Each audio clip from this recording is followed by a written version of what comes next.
Iya. Eh, Selamat siang teman-teman mahasiswa yang berbahagia. Apa kabarnya? Baik-baik saja ya. Baik-baik. Ya, semoga tetap menjaga kesehatan, ketampanan dan kecantikan. Ya, sehat bugar ya. Kita lihat nih Mas Jo lagi di kafe. Ya, kenapa ke kafe? Lagi lapar?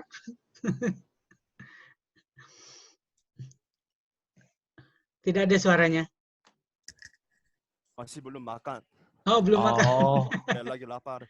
Ya, oh. boleh sambil makan ya, mendengarkan presentasi nanti silakan. Ini enaknya kita di rumah masing-masing, kita bisa makan, bisa minum ya. Ya, bisa juga mau ke toilet sebentar, boleh ya nanti. Oke, terima kasih semuanya. Ini Mbak Mutiara, saya ingin menyapa. Selamat siang Mbak Mutiara Onjili. Selamat siang, Pak. Ya, bisa dilihatkan lebih jelas apakah Anda ketakutan? Ini kuliah nih. Kita kuliah. Sekarang bukannya Sudah mandi? sekarang dikit-dikit Hmm. sakit. Oh Jadi iya Kak. Oh. ya bukannya Hmm. Oke, ini baru bergabung juga Mbak Anindita. Ya, sedang menghubungkan videonya mungkin ya. Selamat siang Mbak Anindita.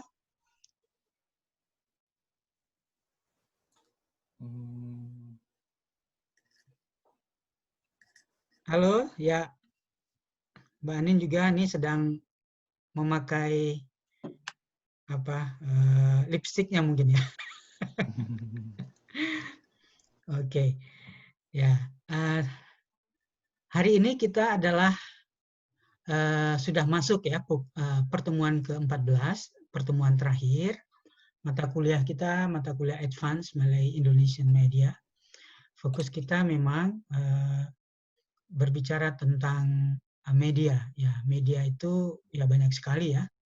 Ya, bisa media massa, media cetak, media elektronik, ya, media cyber, media sosial dan sebagainya. Nah, dan ini adalah kelas advance, kelas lanjut ya. Saya senang sekali bisa berkomunikasi secara aktif. Oke, Mbak Anin, Pak, saya sedang ada problem dengan suaranya, jadi saya coba masuk melalui HP. Oke, silakan. Ya, nanti presentasi kalau nggak ada suara, nggak bisa ya. Harus ada suaranya. Oke, ini ada dua sesi. Sesi pertama sekitar 10-15 menit saya akan memberikan kuliah pengantar. Ya, setelah itu nanti teman-teman mahasiswa seperti saya sampaikan ini adalah pertemuan kita terakhir. Silakan menyampaikan hasil presentasinya. Saya senang. Bolehkah saya tanya minggu depan tidak ada kelas ya? Minggu depan jadwal ujian kah? Oh iya, jadi saya mau tanya tentang itu, boleh saya tanya? Ya, minggu depan jadwal ujian kan? Jadi nanti ujian saya akan mengirimkan soal dan nanti dijawab lewat apa namanya online ya? Online.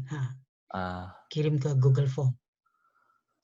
Ya, jadi ini pertemuan kita terakhir. Sebenarnya saya sedih sekali nih karena tampaknya mahasiswa hanya mau kontak dengan dosennya kalau ada kuliah ya.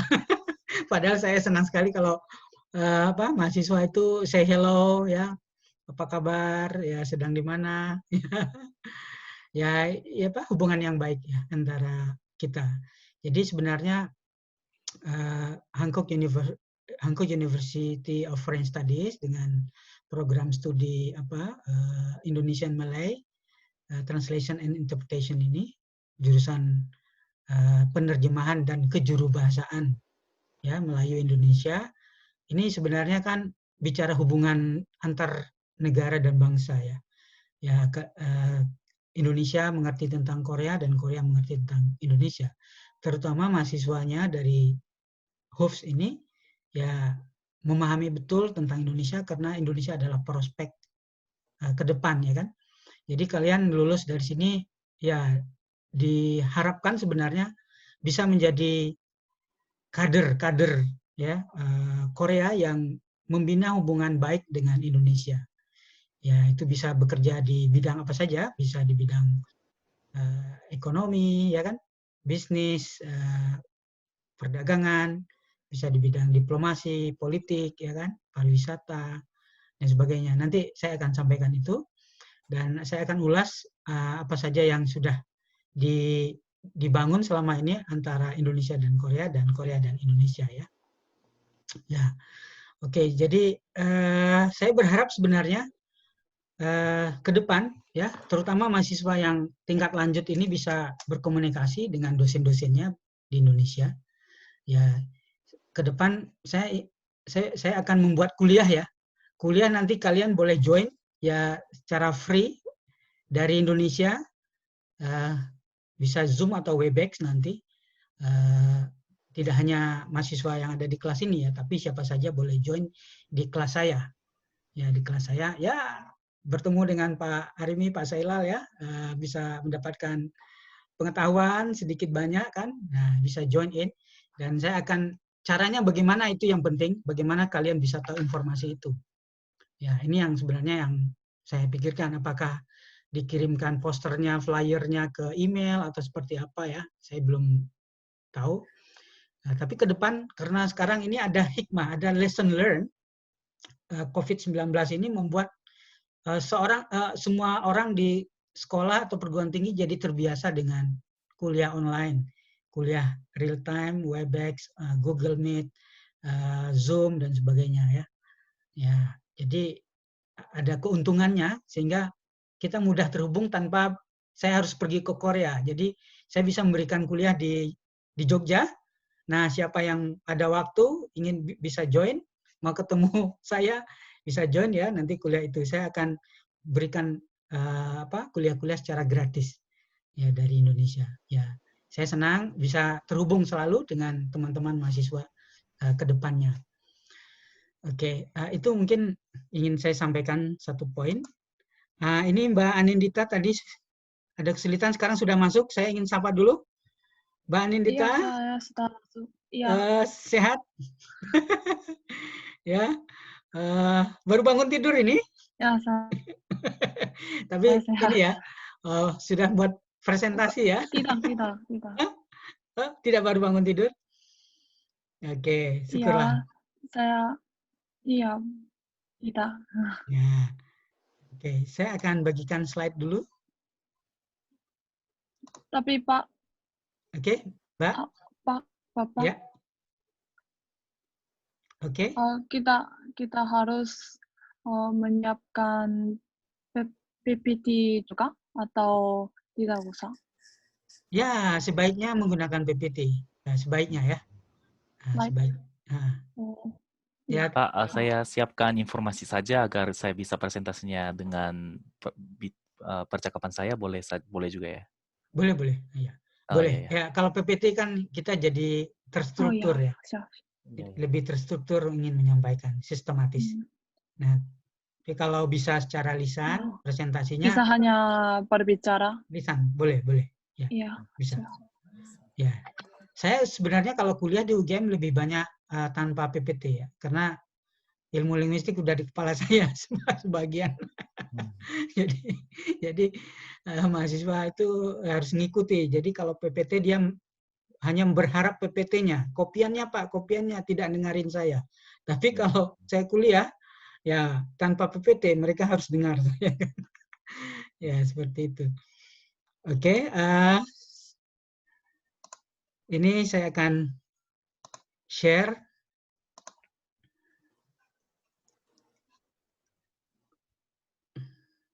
Oh.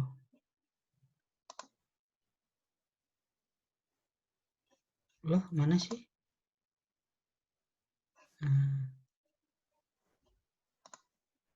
Ternyata belum ini ya. Kan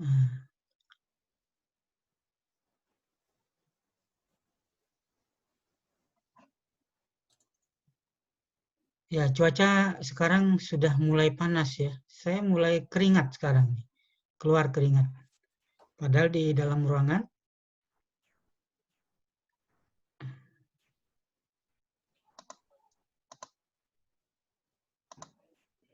Sebentar, saya nyalakan AC ya. Iya, Pak.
Oh, ada masalah dengan PPT-nya, tidak mau tampil.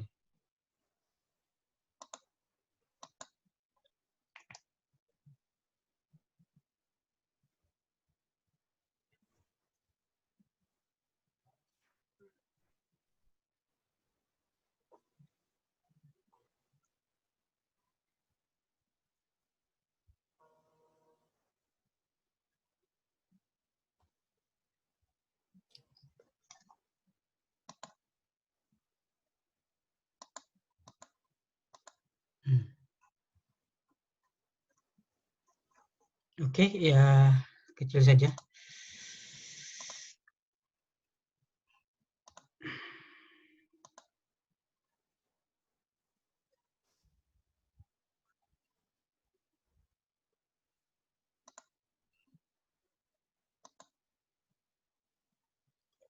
Ya, baik.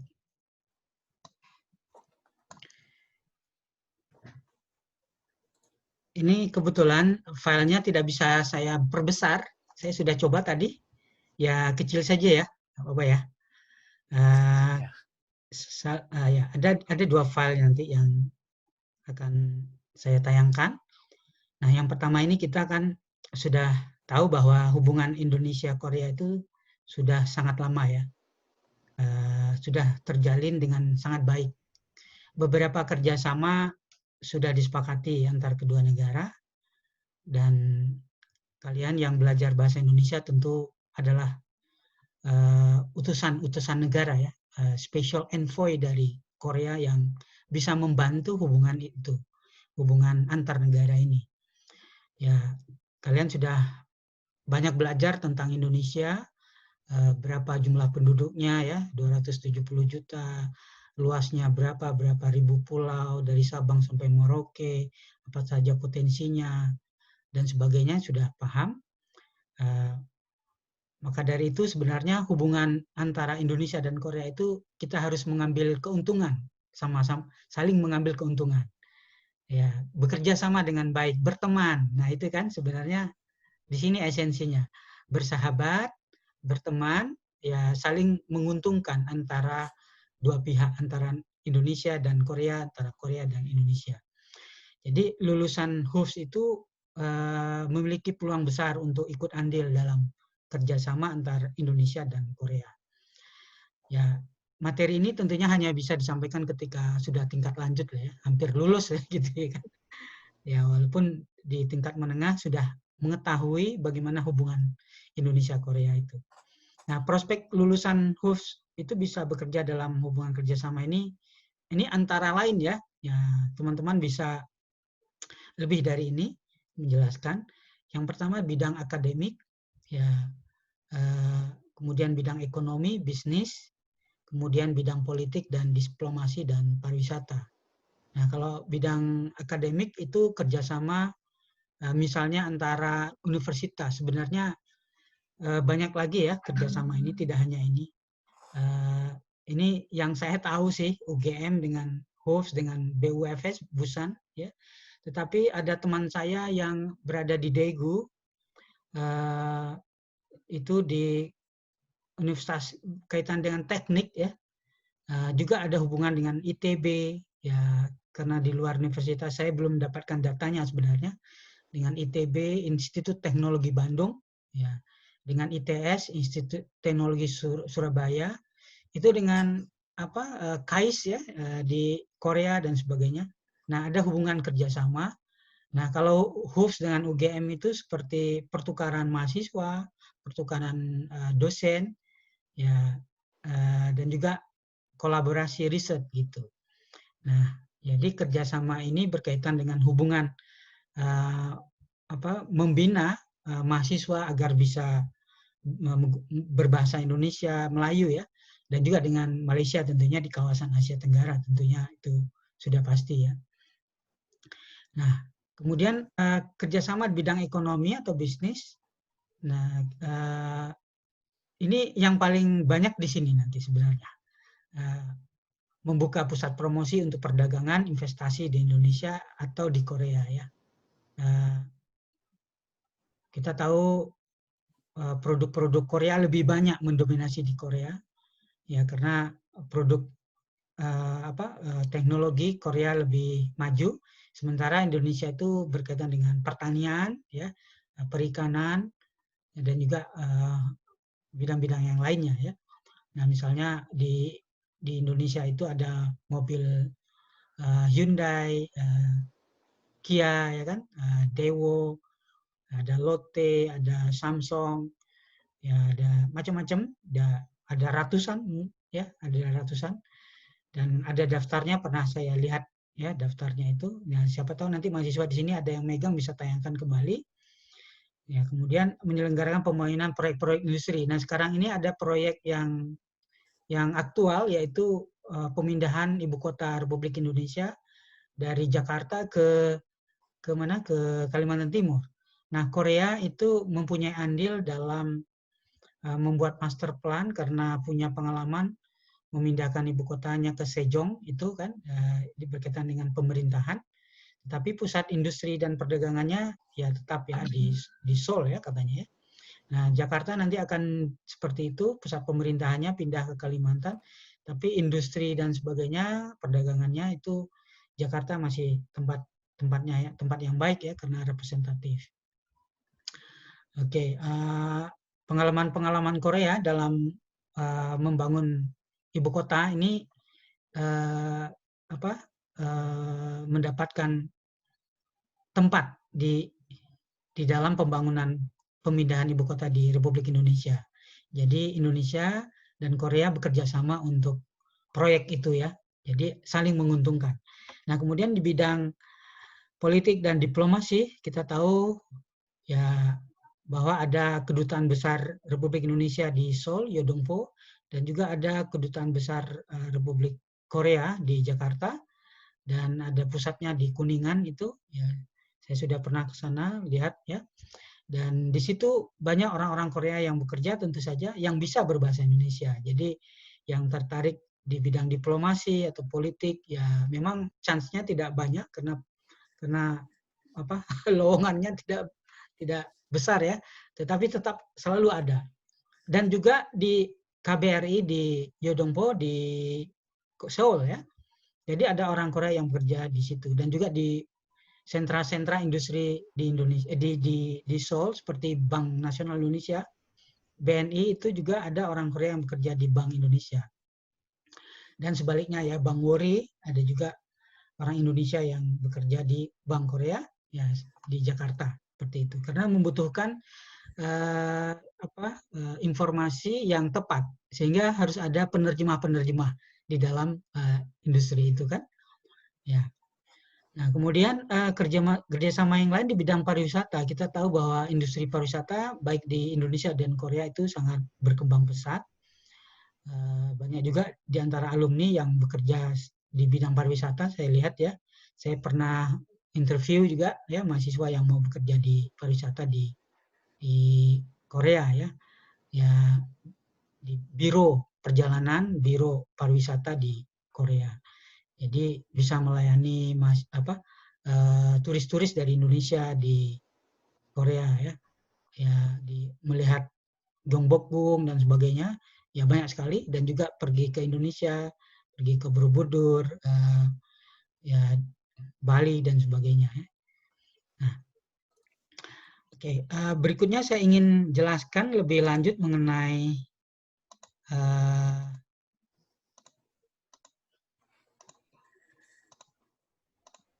hubungan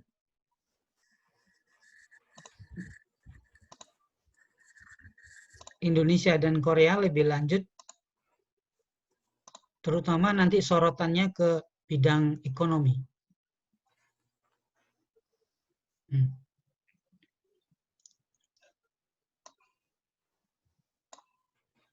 Ya, ini Presiden Moon Jae-in yang terpilih 2017 melakukan lawatan pertamanya ke Indonesia dalam implementasi New Southern Policy, kebijakan selatan baru ya. Nah, selama bertahun-tahun kebijakan luar negeri Korea Selatan terfokus kepada Amerika Serikat, Cina, Jepang, Rusia, dan tentu saja Korea Utara. Di bawah Presiden Moon Jae-in ini, Seoul menoleh ke selatan, ya ke Asia ya. Ekspor non migas Indonesia ke Korea meningkat. Impor non migas Indonesia dari Korea mengalami surplus 330 juta dolar. Nah, motor pertumbuhan ekonomi adalah ekspor dan investasi. Kontribusi Korea Selatan adalah negara investor kelima tertinggi di Indonesia. Jadi artinya industri Korea, ya banyak pabrik-pabrik ya dibangun di Indonesia ya, di Purwakarta, di macam-macam ya, di Jawa Barat itu. Produk industri perdagangan Korea yang masuk ke Indonesia adalah Lotte, Samsung, ini sudah saya sampaikan tadi, LG, Line, POSCO, Comtek, dan sebagainya. Ekspor Indonesia ke Korea adalah batu bara, ya, ini briket, nikel, bahan manufaktur, biji tembaga, konsentrat, karet alam, kertas, soda, vinil. Jadi bagi lulusan HUFS mengambil satu kerja ini saja ya sudah bisa ya. Misalnya di perusahaan yang berkaitan dengan impor, ekspor ya batu bara gitu. Nah, ya, Indonesia dan Korea Selatan dalam angka, sebenarnya ini ada video tapi kali ini karena sebagai pengantar saya tidak sempat ya, ini ada videonya tapi tidak usah. Nah, kunjungan Presiden Moon Jae-in ke Istana Bogor menandatangani nota kesepahaman dalam kerjasama 5 bidang ini: industri, perdagangan, pertahanan, infrastruktur, industri kreatif. Nah, ini kita bisa jabarkan ya. Ya, walaupun ini bukan bidang kita sih, apalagi saya itu bidangnya pengajaran keterampilan bahasa ya. Ya, tidak mengerti banyak tentang industri, perdagangan, pertahanan, infrastruktur, industri kreatif. Tapi mahasiswa HUFS itu belajar mata kuliah minor, saya dengar ya tentang ini. Nah, mengapa Indonesia penting bagi Korea Selatan? Nah, ini dijelaskan oleh Presiden Moon Jae-in bahwa Indonesia negara berpenduduk keempat terbanyak di dunia. Bahkan alumni HUFS kampus Imun ya, Imundong, ada YouTuber itu namanya Ujung Opa ya. Itu pasar YouTube subscriber orang Indonesia karena pasarnya besar sekali karena dia menggunakan bahasa Indonesia kan. Nah, jadi orang Indonesia senang dengan K-pop, senang dengan apa berkaitan dengan Korea. Nah, dia melihat pasar subscriber saja itu Indonesia potensial karena ada penduduknya ada 270 juta dan pemilik gadgetnya melebihi jumlah penduduk itu karena orang Indonesia bisa memiliki 2 handphone ya, bahkan 3 ya. Ya, jadi banyak sekali. Nah, ini teman-teman bisa mengambil peluang itu juga ya. Bisa jadi subscriber juga karena orang Indonesia itu suka dengan Korea ya. Itu sudah kayak di dalam dada gitu ya. Ya pokoknya kalau apalagi perempuan-perempuan melihat aktor-aktor di orang Korea, oh sudah seperti itu. Ya laki-lakinya juga melihat artis-artisnya ya.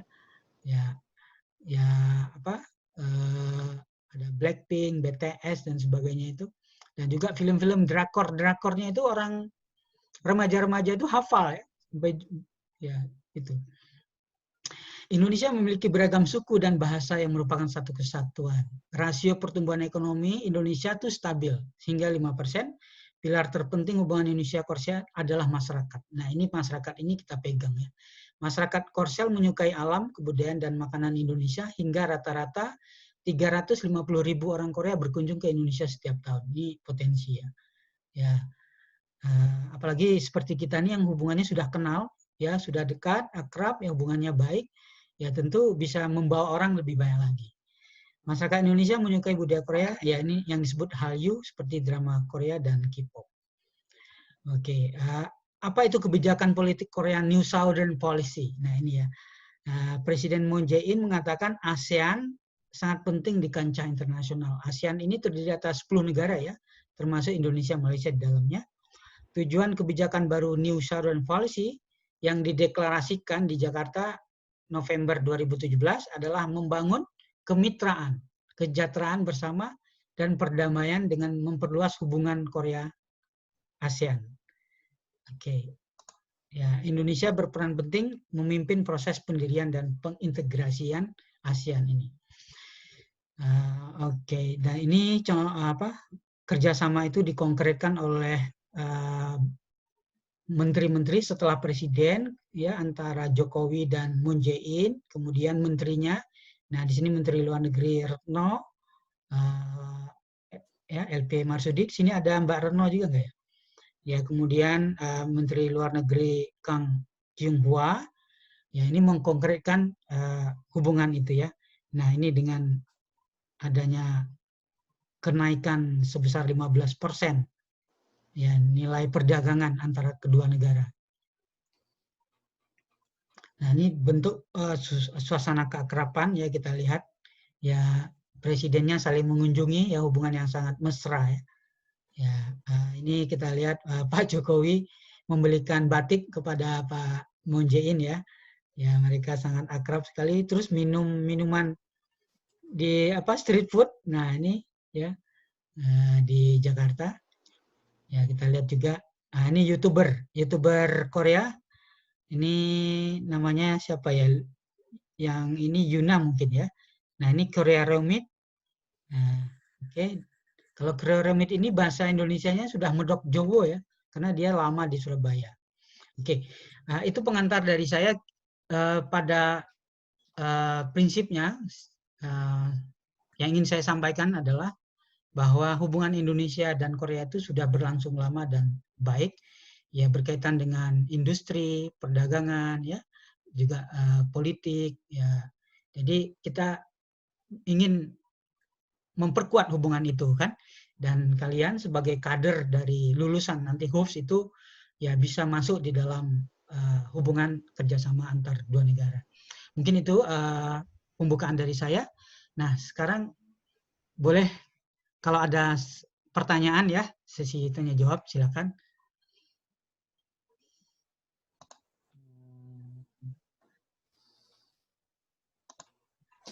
Nah, waktunya ada tinggal 7 menit.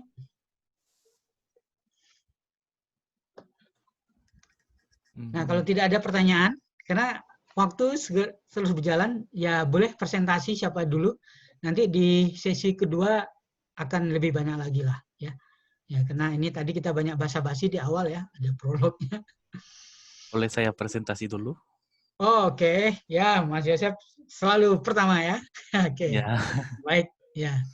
Ini saya mau menggunakan boleh? Oh, saya presentasinya langsung lisan aja ya. Oke, baik. Korea Selatan memiliki kedutaan besar di Jakarta dan Indonesia memiliki kedutaan besar di Seoul, itu semuanya tahu ya. Secara politik, hubungan diplomatik Republik Indonesia dan Republik Korea sudah sudah 47 tahun 2020 ini. Dan mulainya dari September 1973 dan setelah kerjasama ini memasuki babak berupa kunjungan kenegaraan, kerjasama bilateral ini menjadi lebih lanjut setelah Presiden Moon Jae-in mengunjungi Indonesia tanggal 8 sampai 10 November 2017.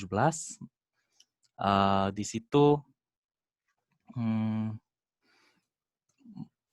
kedua pemimpin negara sepakat untuk meningkatkan status kemitraan menjadi Special Strategic Partnership dengan fokus kerjasama pada 4 area, yaitu pertahanan dan hubungan luar negeri, perdagangan bilateral dan pembangunan infrastruktur, dan people-to-people exchange, dan kerjasama regional dan global. Hubungan kedua negara ini semakin membaik karena kunjungan saling mengunjungi setiap negara tersebut. Contohnya kunjungan Presiden Joko Widodo ke Busan dalam rangka ASEAN Rock Commercial Summit ke-25 ya. Dari 2014 Jokowi ke Korea, 2014 Desember tanggal 10 sampai 12, dan kunjungan Wakil Presiden Yusuf Kala juga ada Agustus 2015 ke Korea, dan banyak sekali. Saya singkatkan tentang kunjungan karena waktunya terbatas, dan secara politik berjalan dengan halus antara Korea dan Indonesia. Dan secara ekonomi,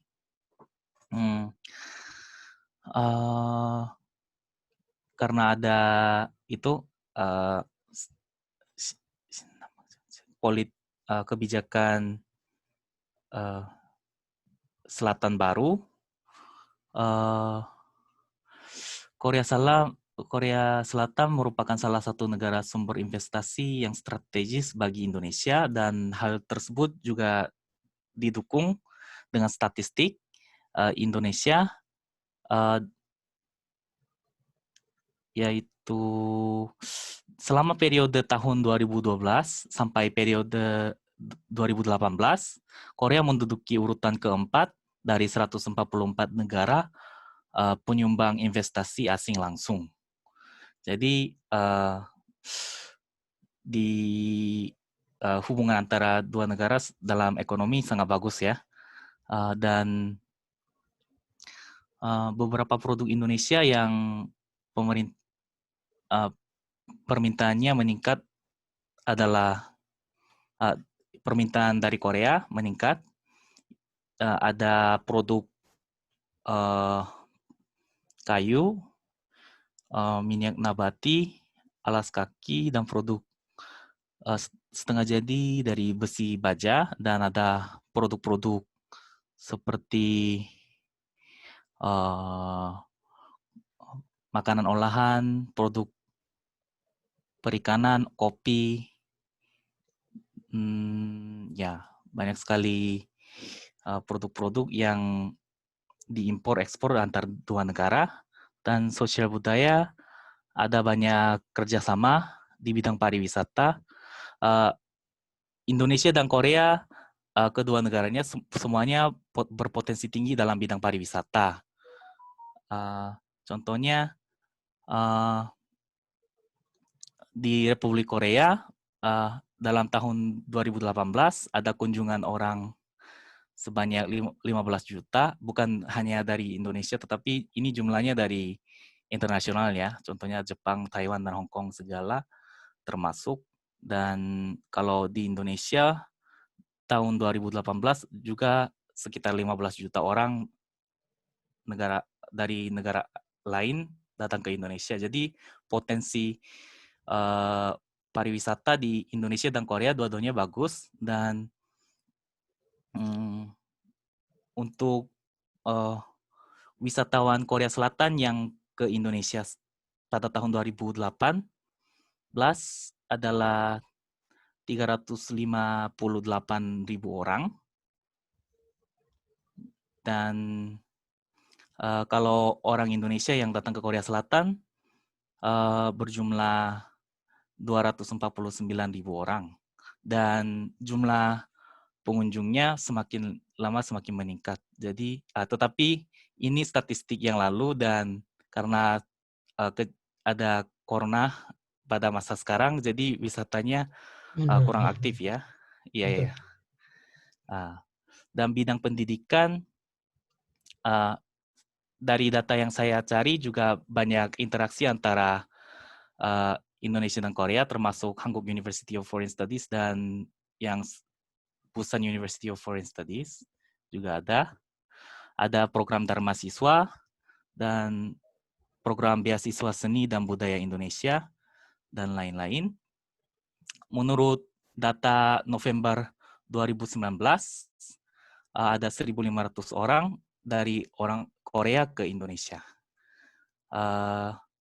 Dan masih banyak informasi, tetapi karena waktunya tidak cukup, saya menutup presentasi saya bahwa hubungan antara dua negara ini sangat baik dan saya harap semakin baik masa depan kita. Terima kasih.